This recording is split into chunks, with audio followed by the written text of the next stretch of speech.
जेडे बच्चे ने पूछा है उसी बच्चे ने बताना है कि कौन सा कलर है। हाँ जी ये कौन सा ग्रीन। सेटा हाँ जी ये कौन सा कलर है। Very good. हाँ जी येलो। Very good. हाँ जी फर्स्ट बेंच नीला नीले कौन सा रंग है जी। हाँ जी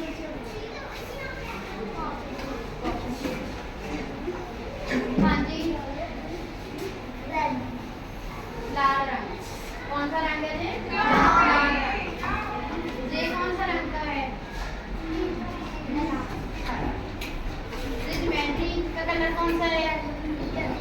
हाँ जी बताओ बताओ कौन सा कलर है जी।